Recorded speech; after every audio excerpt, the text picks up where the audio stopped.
Ruth, chapter 1, New American Standard Version. Now it came about in the days when the judges governed that there was a famine in the land, and a man of Bethlehem in Judah went to reside in the land of Moab with his wife and his 2 sons. The name of the man was Elimelech, and the name of his wife Naomi, and the names of his 2 sons were Mahlon and Chilion, Euphrates of Bethlehem in Judah. So they entered the land of Moab and remained there. Then Elimelech, Naomi's husband, died, and she was left with her 2 sons, and they took for themselves Moabite women as wives. The name of the one was Ophir, and the name of the other Ruth, and they lived there about 10 years. Then both Mahlon and Chilion also died, and the women were left without her 2 sons and her husband. Then she arose with her daughters-in-law to return from the land of Moab, because she had heard in the land of Moab that the Lord had visited his people by giving them food. So she departed from the place where she was, and her 2 daughters-in-law with her, and they went on the way to return to the land of Judah. But Naomi said to her 2 daughters-in-law, "Go, return each of you to your mother's house. May the Lord deal kindly with you as you have dealt with the dead and with me. May the Lord grant that you may find a place of rest, each one of you, in the house of her husband." Then she kissed them, and they raised their voices and wept.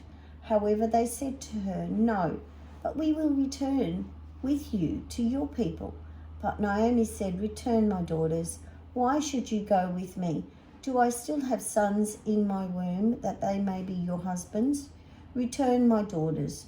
Go, for I am too old to have a husband.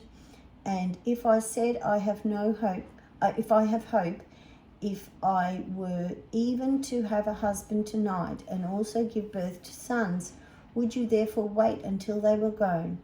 Would you therefore refrain from marrying? No, my daughters, for it is much more bitter for me than for you, because the hand of the Lord has come out against me." And they raised their voices and wept again. And Ophir kissed her mother-in-law, but Ruth clung to her. Then she said, "Behold, your sister-in-law has gone back to her people and her gods. Return after your sister-in-law." But Ruth said, "No, do not plead with me to leave me or turn back from following you.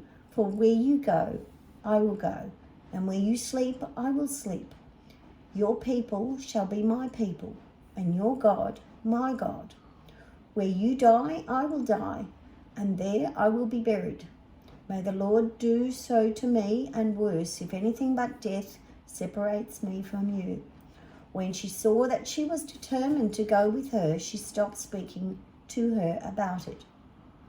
So they both went on until they came to Bethlehem. And when they had come to Bethlehem, all the city was stirred because of them. And the women said, "Is this Naomi?"